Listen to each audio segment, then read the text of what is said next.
شهر رمضان الذي أنزل فيه القرآن هدى للناس وبينات من الهدى والفرقان نحمده ونصلي على رسوله الكريم اما بعد۔ معزز سامعین، اللہ رب العالمین کے احسان و فضل و کرم سے الحمدللہ ہم نے آج کا روزہ بھی مکمل کر لیا اور قیام اللیل بھی ادا کر لیا۔ یہ سب اللہ کی مہربانی کی وجہ سے ہیں، وگرنہ ہماری یہ حیثیت نہیں اور نہ ہی ہمارے اعمال اتنے بہتر ہیں کہ اللہ رب العالمین ہم پر رحم و کرم کرے۔ یہ اللہ رب العالمین ہی ہیں جس کی شان اتنی عظیم ہے کہ وہ گنہگاروں کو بھی موقع دیتا ہے۔ سبحان اللہ وبحمدہ سبحان اللہ العظیم۔ معزز سامعین، تیسرے پارے کا مختصر خلاصہ میں آپ کے سامنے رکھنا چاہوں گا۔ اس پارے کے شروعات میں آیت الکرسی ہے۔ آیت الکرسی کے بارے میں بارہا آپ نے کئی مرتبہ باتیں سنی، خطبات بھی سنے ہیں۔ سورہ بقرہ کی آخری کی جو آیتیں ہیں، للہ ما فی السماوات والارض وان تبدوا ما فی انفسکم او تخفوہ یحاسبکم بہ اللہ، یہ سورہ بقرہ کی آیت نمبر 284 ہے، 284۔ اس میں اللہ رب العالمین نے فرمایا کہ آسمان و زمین میں جو کچھ ہے وہ اللہ کا ہے۔ وَإِن تُبْدُوا مَا فِي أَنفُسِكُمْ، اور جو کچھ تم اپنے نفسوں میں چھپاتے ہو وہ بھی، اور جو ظاہر کرتے ہو وہ بھی، اس پر اللہ رب العالمین تمہارا حساب کتاب کرے گا۔ یعنی جو ہمارے ذہنوں اور دل میں خیالات آتے ہیں ان پر بھی اللہ رب العالمین نے پکڑ کی بات کی ہے اس آیت میں۔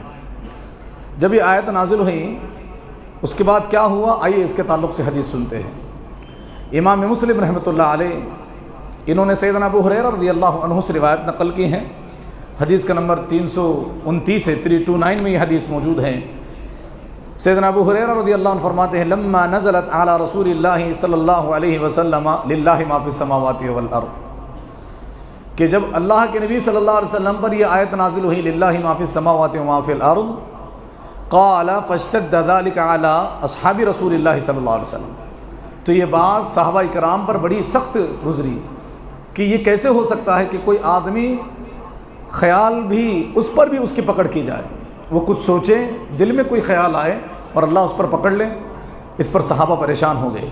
فاتوا رسول اللہ صلی اللہ علیہ وسلم ثم برکوا علی الرکب، فرماتے ہیں کہ اللہ کے نبی صلی اللہ علیہ وسلم کی خدمت میں حاضر ہوئے اور گھٹنوں کے بل بیٹھ گئے اور پھر کہنے لگے، فقالوا ای رسول اللہ صلی اللہ علیہ وسلم، کہا اے اللہ کے نبی صلی اللہ علیہ وآلہ وسلم، کلفنا من الاعمال ما نطیق الصلاۃ والصیام والجہاد والصدقہ، ہمیں ایسے اعمال دیے گئے تھے، ایسے معاملات پر، ایسے اعمال پر ہمیں مکلف بنا گیا تھا جو ہم کر سکتے ہیں، جیسے نماز ہے، صدقہ ہے، جہاد ہے، روزہ ہے، یہ ہم کر سکتے ہیں۔ ایسے معاملات، ایسے احکامات اللہ نے ہم پر لاگو کیے ہیں، یہ تو بات سمجھ میں آتی ہے۔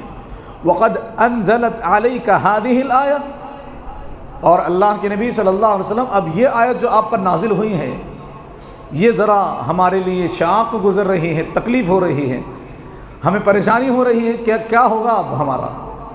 اللہ کے نبی صلی اللہ علیہ وسلم سے صحابہ کہنے لگے، ولا نطیقها، اللہ کے نبی اس کی ہم طاقت نہیں رکھتے، یعنی ہمارے خیالات پر، دل میں آنے والے وسوسوں پر ہمارا کنٹرول نہیں ہے۔ انسان اپنے خیالات کو کیسے روک سکتا ہے؟ تو صحابہ نے پوچھا، اے اللہ کے نبی صلی اللہ علیہ وسلم، ہم اس کی طاقت نہیں رکھتے۔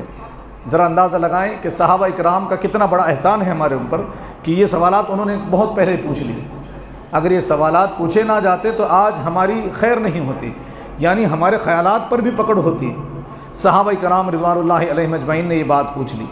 اللہ کے نبی صلی اللہ علیہ وسلم فرمانے لگے، اتریدون ان تقولوا كما قال اہل الکتابین من قبلکم سمعنا وعصینا، کیا تم چاہتے ہو کہ تم بھی اسی طرح کی باتیں کہو جو تم سے پہلے دو کتابوں والوں نے کہیں، تورات اور انجیل والوں نے، یعنی یہودیوں نے اور عیسائیوں نے؟ انہوں نے کیا کہا جب ان پر قرآن کریم کی آیتیں نازل ہوتی، جب ان پر تورات اور انجیل کی آیتیں نازل ہوتی تو وہ کہتے سمعنا وعصینا، ہم نے سنا اب ہم نافرمانی کریں گے۔ یہودی اور عیسائی کیا کہتے ہیں کہ جو اللہ نے نازل کیا ہے وہ ہم نے سن لیا لیکن اب ہم نافرمانی کریں گے، یہ اتنی بری قوم ہے۔ اور تم کیا کہو، تم کہو اللہ نے آیت نازل کی ہے تو چونکہ اللہ حکیم ہے، اللہ رب العالمین سب کچھ جانتا ہے، العلیم الخبیر ہے، اللہ نے نازل کی ہے تو کوئی نہ کوئی بات، کوئی نہ کوئی نکتہ اس میں ضرور ہے۔ اللہ کے نبی صلی اللہ علیہ وسلم نے فرمایا کہ تم کہو قولوا سمعنا واطعنا، ہم نے سنا، ٹھیک ہے ہم اطاعت کریں گے۔ ہمارے خیالات پر پکڑ ہونے جا رہی ہے، ٹھیک ہے ہم خیالات کی پکڑ پر بھی راضی ہیں، کیونکہ یہ حکم ہمارے رب کا ہے۔ تو اللہ کے نبی صلی اللہ علیہ وسلم نے فرمایا کہ تم اس طرح سے کہو سمعنا واطعنا غفرانک ربنا والیک المصیر، ہم نے سنا اور مان لیا، اطاعت کی، اللہ تیری مغفرت کے متلاشی ہیں، تیری مغفرت چاہتے ہیں اور تیری ہی طرف ہمارا ٹھکانہ ہے۔ تو صحابہ نے نبی صلی اللہ علیہ وسلم کی بات سن کر کے یہ آیت پڑھی، اور اس کے بعد جیسے ہی انہوں نے یہ آیت پڑھی، اللہ رب العالمین نے ایک اور آیت نازل فرمائی، فلما اقترح القوم ذلت بها السنتهم فانزل الله في اثرها آمن الرسول بما انزل الیہ من ربہ والمؤمنون۔ اللہ رب العالمین نے اس کے بعد یہ آیت نازل کی، انہوں نے نبی کی بات سن کر کے کیا کہا؟ جو اللہ کی مرضی ہم راضی ہیں۔ فوراً اللہ نے آیت نازل کر کے کہا لا یکلف اللہ نفسا الا وسعها، اللہ کسی بھی جان کو اس کی طاقت سے زیادہ تکلیف نہیں دیتا، شریعت نہیں دیتا۔ اور آگے اللہ نے بیان فرمایا کہ ان کے خیالات پر اب پکڑ نہیں ہوگی، اور جو اوپر آیت تھی اللہ نے اس کو منسوخ کر دیا، سبحان اللہ، اب اس پر عمل نہیں ہوگا۔ اللہ نے ایک آیت نازل کی، صحابہ نے نبی کی بات مانی اور کہا کہ ہم اللہ کی ہر بات پر راضی ہیں۔ ہمارا اور آپ کا بھی یہی شیوا ہونا چاہیے کہ جو اللہ کی مرضی ہے، جو اللہ کا حکم ہے، ہماری طبیعت کو گوارا نہیں، کوئی بات نہیں، اللہ کا حکم ہے، ہمارے رب کا حکم ہے، چنانچہ یہ فائدہ مند ہی ہو سکتا ہے، لہٰذا اس پر ہمیں آنکھ بند کر کے عمل کرنا چاہیے، اس میں اپنے دل میں کجی اور ٹیڑھاپن نہیں لانا چاہیے۔ انہوں نے کہا تو اللہ رب العالمین نے آیت نازل کی ربنا ولا تحمل علینا ولا تحمل علینا اصرا کما حملته علی الذین من قبلنا ربنا لا تؤاخذنا ان نسینا او اخطانا، اللہ ہماری ان باتوں پر پکڑ نہ کر جو ہمارے سے بھول سے ہو جائے یا ہمارے دلوں میں پھٹ پڑائے، ایسی چیزوں کی اللہ ہمیں پکڑ نہ کر۔ اللہ رب العالمین نے ان کی دعا سن لی اور آیت نازل کر دی۔ تو معلوم یہ ہوا کہ اللہ رب العالمین بڑا ہی مہربان، بڑا ہی احسان کرنے والا، اس کی طرح کوئی منعم حقیقی اس پوری کائنات میں ہے ہی نہیں، لہٰذا اللہ نے جو کچھ نازل کیا ہے وہ ہمارے لیے فائدہ مند ہے۔ بسا اوقات ہمیں وہ بات سمجھ میں نہیں آتی، ہم سمجھتے ہیں کہ یہ ہماری طبیعت کے خلاف ہے، یہ انسان کی مزاج کے خلاف ہے، ایسا نہیں ہے۔ آگے چل کر کے اللہ رب العالمین نے قرآن کریم سورہ آل عمران کو نازل فرمایا ہے، اس کی آیت نمبر 19 اور 20 ہے۔ اللہ رب العالمین نے فرمایا ان الدین عند اللہ الاسلام، کہ اللہ کی نظر میں اسلام ہی دین ہے۔ دنیا میں دین تو بہت ہیں، بدھسٹ بھی دین ہے، جین بھی دین ہے، ہندو مت بھی دین ہے، یہ سارے دین ہیں، لیکن اللہ کی نظر میں دین کیا ہے؟ اسلام ہے۔ اللہ رب العالمین کل قیامت کے دن اسی اسلام کو بطور دین قبول کرے گا اور اس پر چلنے والوں کو ہی اللہ رب العالمین نجات دے گا۔ معزز سامعین، دین اسلام کی دعوت کو عام کرنا چاہیے، یہ ہم اور آپ کا فریضہ ہے۔ نبی اکرم صلی اللہ علیہ وسلم نے اپنی ابتدائی شروعات میں جب ان کو نبی بنایا گیا، ہرقل جو روم کا بادشاہ ہے اس کو ایک خط لکھا اور اس میں اسلام کی دعوت دی۔ دحیہ کلبی رضی اللہ عنہ نے وہ خط لے جا کر کے اس کو دیا۔ یہ واقعہ اتنا پیارا ہے، اتنی طویل حدیث ہے، دل تو میرا چاہتا ہے کہ لمبی پوری حدیث سنا دوں، لیکن وقت مختصر ہے، میں بس اس کی جو جھلکیاں ہیں ان پر ایک روشنی ڈال دینا چاہتا ہوں۔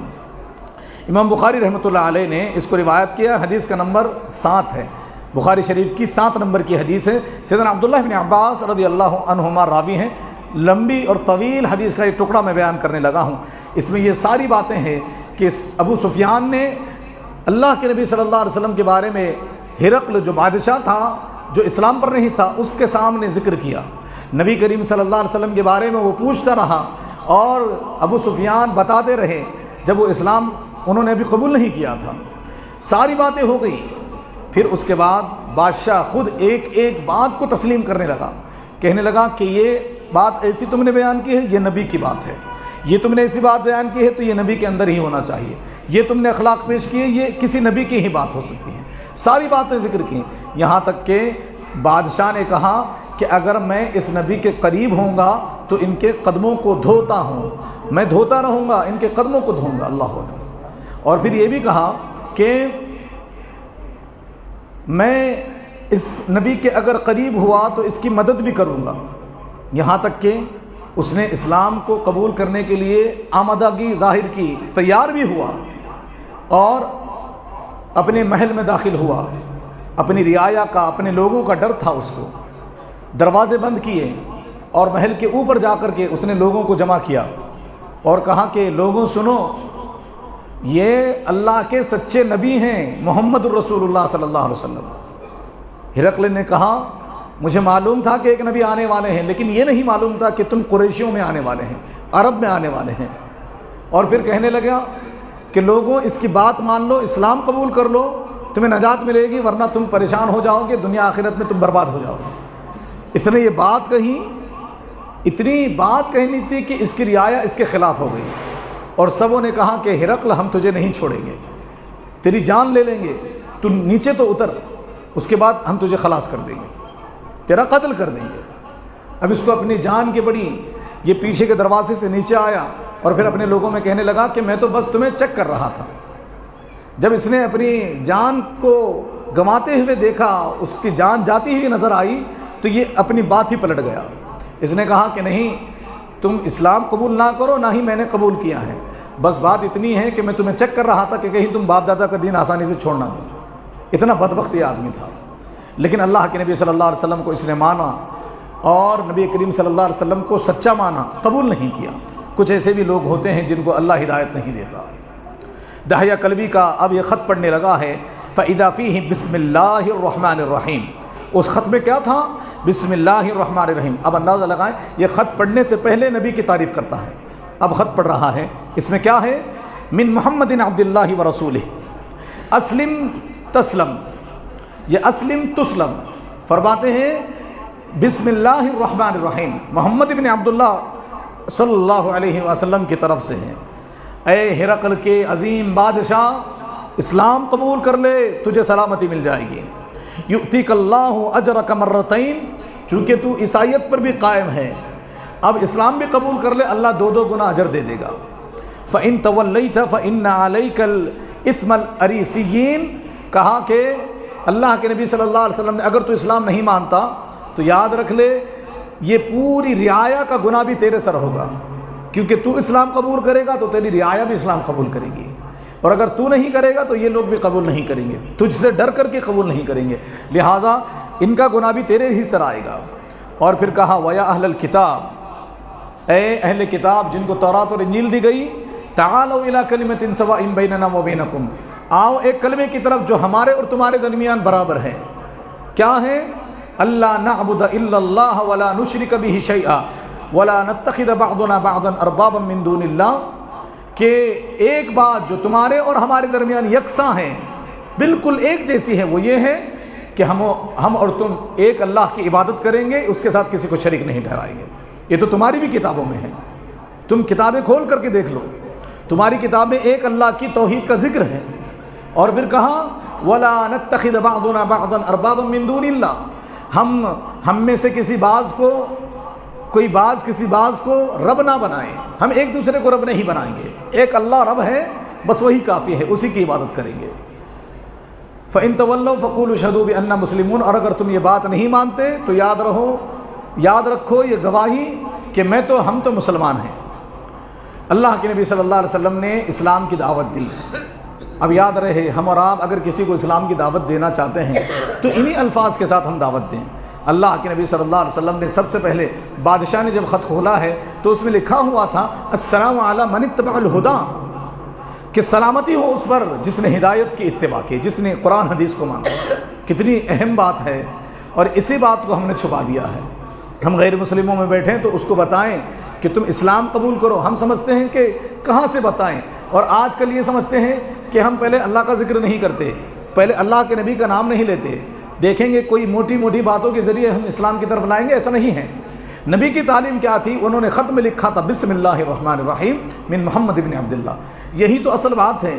یہ باتیں سمجھائیں گے، ان کے معنی سمجھائیں گے، تب لوگ اسلام قبول کریں گے، اور اسلام کی سلامتیوں کا، اسلام کی خوبیوں کا ذکر کریں لوگوں کے سامنے، تب جا کر کے لوگ اسلام کے لیے اپنے دلوں کو نرم کریں گے۔ ایک اور حدیث ہے امام مسلم رحمۃ اللہ علیہ نے بیان فرمائی کہ رسول اللہ صلی اللہ علیہ وسلم نے فرمایا والذی نفس محمد بیدہ، قسم ہے اس ذات کی جس کے ہاتھ میں محمد کی جان ہے صلی اللہ علیہ وآلہ وسلم، لا يسمع بأحد من هذه الامة یہودی ولا نصرانی ثم يموت، کہ کوئی بھی میری امت کا کوئی بھی انسان جو یہودی ہو یا نصرانی ہو وہ میرے بارے میں سنے، اس کے کان میں محمد نام پڑے صلی اللہ علیہ وسلم، ثم يموت، پھر مجھ پر ایمان نہ لائے، ایسے ہی مر جائے، وَلَمْ يُؤْمِن بِالَّذِي أُرْسِلْتُ بِهِ، جس کے ساتھ میں بھیجا گیا ہوں اس قرآن پر بھی ایمان نہ لائے، تو فرمایا إِلَّا كَانَ مِنْ أَصْحَابِ النَّارِ، پھر وہ آدمی جہنم میں چلا جائے گا۔ یہاں ایک بات نکتے کی یہ ہے، آج کل کچھ لوگ یہ کہنے لگے ہیں کہ فلاں لوگوں کو دین کی بات نہیں پہنچی، فلاں لوگوں کو دعوت نہیں پہنچی۔ اس حدیث میں یہ بات واضح ہو گئی کہ دنیا میں جس کسی نے محمد کا نام سنا ہے صلی اللہ علیہ وسلم اس کے اوپر حجت قائم ہو گئی ہے، اب اس کے لیے لازم ہے کہ وہ اسلام قبول کرے، اسلام کو جاننے کی کوشش کرے۔ تو یہ بات ہمارے ذہنوں میں شیطان نے ڈالی ہے کہ بہت سارے ایسے لوگ ہیں جن پر حجت قائم نہیں ہوئی، لہٰذا اللہ کو ان کو معاف کرنا چاہیے قیامت کے دن۔ یہ ہم کیسے فیصلہ کریں گے؟ اس کے بارے میں قرآن حدیث میں دلائل موجود ہیں۔ مسلم شریف کی روایت میں اللہ کے نبی صلی اللہ علیہ وسلم نے تو فرمایا کان النبی یبعث الی قومہ خاصۃ وبعثت الی الناس عامہ، کہ پچھلے انبیاء کسی خاص قوم کی طرف بھیجے جاتے تھے اور میں پوری انسانیت کی طرف بھیجا گیا ہوں۔ اور مسند احمد کی روایت میں جو کہ 988 میں ہے، سیدنا جابر رضی اللہ عنہ سے ہی روایت ہے، اللہ کے نبی صلی اللہ علیہ وسلم فرمایا کہ میں گوروں اور کالوں دونوں کی طرف بھیجا گیا ہوں۔ تو ہم اور آپ کو بھی چاہیے کہ ہم ہر ایک پر دعوت کا کام کریں، توحید کا کام کریں، رسالت کو عام کریں، ہر ایک پر، چاہے وہ رنگ و روپ سے کتنا ہی ہم سے مختلف کیوں نہ ہو، چاہے وہ ذات پات سے ہم سے مختلف کیوں نہ ہو، ہمارا کام یہ ہے کہ اس تک دعوت اسلام پہنچائیں۔ معزز سامعین، آگے چل کر کے اللہ رب العالمین نے عیسیٰ علیہ السلام کے بارے میں سورہ آل عمران کی آیت نمبر 59 میں بیان فرمایا ان مثل عیسیٰ عند اللہ کمثل آدم، کہ عیسیٰ کی مثال اللہ کے نزدیک آدم کی طرح ہے۔ اس کے اوپر ایک حدیث ہے، سن لیتے ہیں۔ حدیث اس طرح کی ہے کہ صحیح بخاری میں یہ حدیث ہے، حضرت حذیفہ رضی اللہ عنہ راوی ہیں، حدیث کا نمبر 4380 ہے۔ اللہ کے نبی صلی اللہ علیہ وسلم کی خدمت میں یہودی عیسائی لوگ آئے، عیسائیوں کا ایک گروہ آیا، تقریباً 60 گھوڑوں پر سوار ہو کر کے آئے، یعنی بہت سارے لوگ تھے، اور آ کر کے انہوں نے کہا کہ آپ محمد ہیں صلی اللہ علیہ وسلم، آپ ہمارے ساتھ ہمارے سوالوں کا جواب دیجیے۔ مناظرہ ہو رہا ہے اللہ کے نبی سے عیسائیوں کا، کرسچنوں کا۔ پہلے تو جب یہ مسجد میں آئے ہیں، نبی کی مسجد میں، انہوں نے اپنے حساب سے نماز پڑھنی شروع کر دی۔ صحابہ کو غصہ بھی آیا کہ یہ بالکل مشرق کی طرف منہ کر کے نماز پڑھ رہے ہیں، یعنی جہاں مسلمان پڑھتے ہیں اس کے بالکل اپوزٹ دوسری طرف منہ کر کے نماز پڑھ رہے تھے، کیونکہ فلسطین وہیں پر ہے۔ تو عیسائی نماز بھی پڑھ رہے تھے، نماز کا طریقہ بھی ان کا غلط تھا۔ تو صحابہ نے جب دیکھا، ان کو غصہ آیا، تو اللہ کے نبی صلی اللہ علیہ وسلم فرمایا ان کو پڑھنے دو۔ نماز ہو گئی، نماز کے بعد عیسائیوں نے اللہ کے نبی صلی اللہ علیہ وسلم سے سوالات کیے اور کہیں کہ ہم اللہ حضرت عیسیٰ علیہ السلام کو اللہ مانتے ہیں، اللہ کا بیٹا مانتے ہیں، یا تینوں میں کا تیسرا مانتے ہیں؟ اللہ ہی مانتے ہیں یا اللہ کا بیٹا مانتے ہیں یا تینوں میں کا تیسرا مانتے ہیں؟ اور اس کی دلیل بھی انہوں نے دی۔ کیا دلیل دی؟ ہم اللہ کیوں مانتے ہیں؟ انہوں نے کہا کہ عیسیٰ علیہ السلام بھی زندہ کرتے تھے، عیسیٰ علیہ السلام بھی ایک پرندے کی مورت بناتے تھے، اس میں پھونک مارتے تھے، پھر وہ اڑنے لگتا تھا، اور عیسیٰ علیہ السلام نابینا، اگر کوئی ماں کے پیٹ سے نابینا ہوتا، اندھا ہوتا، اس کو بھی ٹھیک کر دیتے تھے۔ حالانکہ سارے کام اللہ کی مرضی سے، اللہ کی اجازت سے ہوتے تھے، اللہ کے حکم سے ہوتے تھے، لیکن ان کو یہ بات سمجھ میں کہاں آتی ہے۔ تو عیسائیوں نے کہا کہ عیسیٰ علیہ السلام نے وہ سارے کام کیے ہیں جو اللہ کے ہیں، اس لیے ہم ان کو اللہ مانتے ہیں۔ یہ ان کی دلیل تھی۔ دوسری دلیل انہوں نے کہا کہ ہم اللہ کا بیٹا مانتے ہیں۔ یہ ضروری باتیں ہیں، کیونکہ آج کے عیسائی بھی انہی تینوں دلیلوں کے اوپر ہیں، عیسائیت ساری کی ساری انہی تینوں دلیلوں کے اوپر ہے۔ انہوں نے کہا کہ ہم اللہ کا بیٹا مانتے ہیں۔ کیوں مانتے ہیں؟ کیونکہ جب یہ پیدا ہوئے ہیں ان کا باپ نہیں ہے، اللہ کا بھی باپ نہیں، اللہ کی بھی کوئی ماں باپ نہیں، اللہ کی بھی کوئی اولاد نہیں۔ انہوں نے کہا کہ ہم اس کو اللہ کا بیٹا اس لیے مانتے ہیں کیونکہ ان کا باپ نہیں، اور سب سے پہلے انہوں نے ماں کی گود میں اتنی چھوٹی عمر میں بات کی۔ حالانکہ یہاں پر ایک پوائنٹ دیکھیے، ایک نقطہ دیکھیے، یہ چونکہ عیسائیوں کی کمزوری ہے، باطل عقیدہ ہے کہ انہوں نے ماں کے کوکھ میں، ماں کے گہوارے میں، گود میں بات کی ہے، چھوٹے بچے بات کرے ہیں، اس بات کو انہوں نے دلیل بنائی کہ اللہ کا بیٹا ہے۔ انہوں نے کیا بات کی ہے اس کو قرآن میں اللہ نے بیان فرمایا ہے کہ عیسیٰ علیہ السلام نے کہا تھا انی عبداللہ، میں اللہ کا بندہ ہوں۔ سب سے پہلا جملہ جو عیسیٰ علیہ السلام کا تھا وہ یہی تھا کہ میں اللہ کا بندہ ہوں۔ اب یہ بات صاف طور سے رد ہو گئی کہ انہوں نے بات کی ہے لیکن سب سے پہلے عیسائیوں کے اسی عقیدے کو غلط ثابت کیا اور کہہ دیا کہ میں اللہ کا بیٹا نہیں، اللہ کا بندہ ہوں۔ تیسری بات انہوں نے کہی کہ تینوں کا تیسرا، یعنی اللہ، مریم اور عیسیٰ علیہ السلام، ان میں سے ایک ہیں عیسیٰ۔ کیوں؟ کیونکہ اللہ نے قرآن میں جہاں کہیں بات بیان فرمائی ہے اپنے بارے میں کہا نحنو، ہم نے کیا، ہم جانتے ہیں، ہم کرنے والے ہیں، ہم بدلہ دینے والے ہیں۔ اللہ کو تو کہنا چاہیے تھا کہ میں بدلہ دینے والا ہوں، میں جانتا ہوں، میں کرنے والا ہوں۔ اللہ نے ہم کیوں کہا؟ کیونکہ اللہ رب العالمین اکیلا نہیں ہے، اس کا ایک گھرانہ ہے، اس کی فیملی ہے، اللہ کی بیوی نعوذ باللہ مریم ہے، اس کا بیٹا اللہ عیسیٰ علیہ السلام ہے۔ یہ تینوں عقیدے انہوں نے رکھے۔ اللہ کے نبی صلی اللہ علیہ وسلم نے بہترین ان کے جوابات دیے، انہوں نے جوابات ماننے سے انکار کیے۔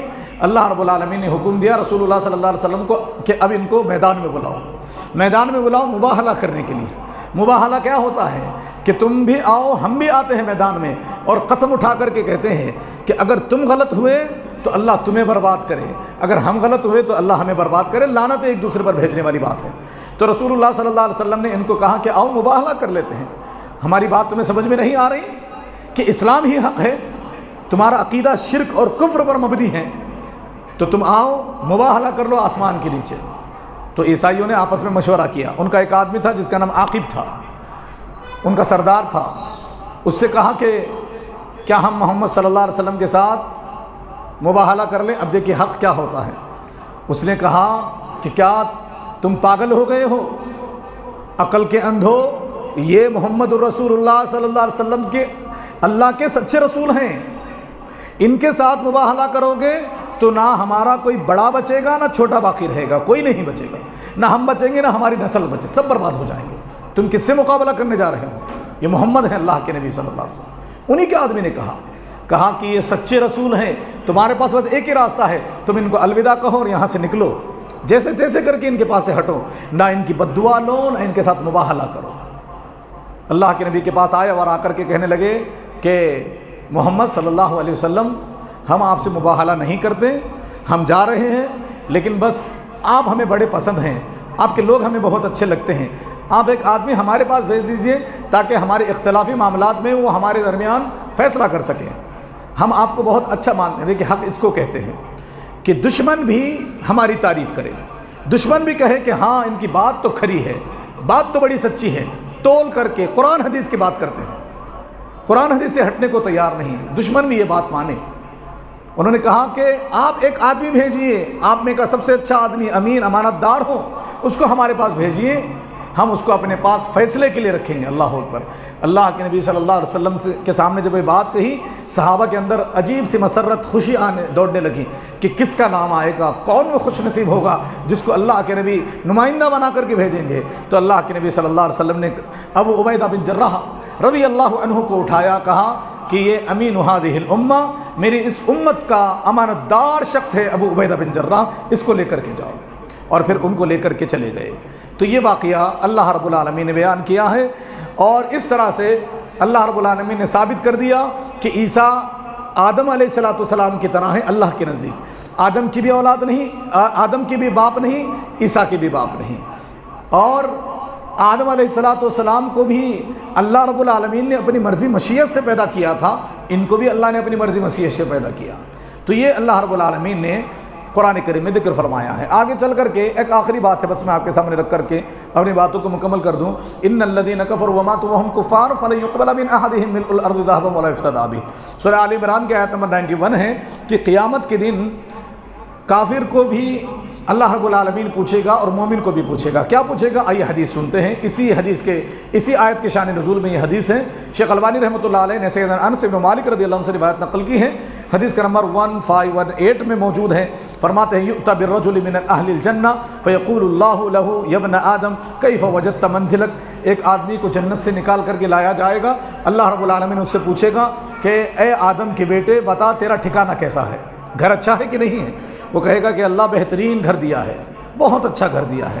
پھر اللہ فرمائے گا کہ کچھ مانگنا ہے تو مانگ لے، کوئی تمنا کر لے، سل و تمنا، پوچھ لے، تمنا کر لے، وہ کہے گا ما اسألو اتمنا، اللہ اب کیا مانگوں، اب کیا تمنا کروں، ساری چیزیں تو نے بغیر مانگے ہی دے دی ہیں، الا ان تردنی الی الدنیا فاقتل، فرماتے ہیں فی سبیلک 10 مرات، اے اللہ ہاں ایک چیز میں ضرور مانگنا چاہوں گا، کیا مانگے گا، اللہ مجھے دنیا میں واپس بھیج، تیرے راستے میں تیرے خاطر 10 مرتبہ شہید ہونا چاہتا ہوں، کیونکہ جنت میں اس نے شہیدوں کا مقام دیکھ لیا تھا، اللہ دنیا میں بھیج، 10 مرتبہ تیرے راستے میں شہید ہونا چاہتا ہوں، بما رأى من فضل الشہادہ، کیونکہ اس نے شہادت کی فضیلت کو دیکھ لیا تھا، وَيُؤْتَى بِالرَّجُلِ مِنْ أَهْلِ النَّارِ، ایک آدمی کو جہنم سے بھی نکالا جائے گا، اللہ رب العالمین اس سے بھی کہے گا یا ابن آدم کیف وجدت منزلک، اے آدم کے بیٹے تیرا گھر کیسا ہے، تو جو رہ کر کے آیا ہے کیا ٹھکانہ ہے، وہ کہے گا اے ربی شر منزل، اے پروردگارا بہت ہی برا گھر ہے، بہت ہی برا ٹھکانہ ہے، فیقول رب، اللہ کہے گا اس سے اتفتدی منہ بطلاع الارض ذہبا، اے بندے زمین بھر کر سونا دے کر کے کیا تو اس جہنم سے بچنا نہیں چاہتا، اگر زمین بھر کر کے سونا تو مجھے دے گا اور میں یہ وعدہ کروں کہ تجھے میں جنت سے جہنم سے نکال کر جنت میں ڈال دوں، تو کیا تو زمین بھر کر کے سونا دینے کو تیار ہے، وہ کہے گا اے رب نعم، ہاں اللہ زمین کے برابر میں سونا دینے کو تیار ہوں، بہرحال جہنم سے مجھے نکال، اللہ ہم سب کو جہنم سے محفوظ رکھے، آمین۔ فیقول، اللہ کہے گا کذبت، تو نے جھوٹ بولا، تو جھوٹ بول رہا ہے، قد سألتک اقل من ذلک وایسر فلم تفعل فیرد الی النار، اللہ کہے گا کہ میں نے تجھ سے اس سے بھی چھوٹی چیز مانگی تھی، اس سے بھی آسان چیز تجھ سے میں نے مانگی تھی، لیکن تو نے وہ کیا نہیں، اب پھر اسے دوبارہ جہنم میں پھینک دیا جائے گا۔ آسان چیز کیا تھی کہ دنیا میں اللہ کے علاوہ کسی کو سجدہ نہیں کرنا، اللہ کے علاوہ کسی کی عبادت نہیں کرنا، اللہ رب العالمین کے ساتھ کسی کو شریک نہیں ٹھہرانا، اور جو اللہ کے احکامات ہیں ان کی پابندی کرنا، یہ آسان بات تھی، لیکن اس نے نہیں مانا، اب دنیا بھر کے زمین بھر کے سونا دینے کو تیار ہے، لیکن اب اس کا کوئی فائدہ نہیں۔ تو آج ہمارے پاس وقت ہے صحیح قرآن حدیث کو سمجھنے کے لیے، زندگی کو بہتر سے بہتر بنانے کے لیے، اور اس کا ایک بہترین اللہ رب العالمین نے موقع بھی دیا ہے رمضان کی شکل میں۔ رمضان المبارک میں اپنے اپنے عقیدوں کو درست کر لیجئے اور کتاب و سنت پر قائم اور دائم ہو جائیے، ہر معاملے میں کہیے کہ مجھے قرآن حدیث سے دلیل چاہیے، میں اس وقت تک اپنا پاؤں آگے نہیں بڑھاؤں گا جب تک کہ دلیل نہیں ملتی، ہر عمل کے لیے دلیل مانگیے، ہر عمل کے لیے دلیل کی کوشش کیجئے اور دلیل کی بنیاد پر عمل کیجئے، بغیر دلیل کے اسلام ہے ہی نہیں، تو بغیر دلیل کے اسلام پر عمل کیسے کیا جائے گا؟ لہٰذا ہم سب کے لیے یہ ضروری ہے کہ ہم اور آپ قرآن حدیث پر آ جائیں، کیونکہ قیامت قریب ہے، ہماری بھی عمریں کم ہیں، دنیا کی بھی عمر کم ہے، لہٰذا ہم اور آپ کو چاہیے کہ قرآن حدیث کے پابند بنیں۔ اللہ رب العالمین سے دعا ہے کہ جب تک زندہ رکھے اللہ کی توحید پر، نبی کی اطاعت و اتباع پر، صحیح قرآن حدیث کو صحابہ کے فہم پر سمجھتے ہوئے زندہ رکھے، اور جب ہمارا خاتمہ ہو تو منہج سلف صحابہ کے فہم و فراست پر ہی ہمارا خاتمہ ہو، آمین۔ وصلی اللہ علی نبینا محمد، سبحانک اللہم و بحمدک، اشہد ان لا الہ الا انت، استغفرک و اتوب الیک، والسلام علیکم ورحمۃ اللہ وبرکاتہ۔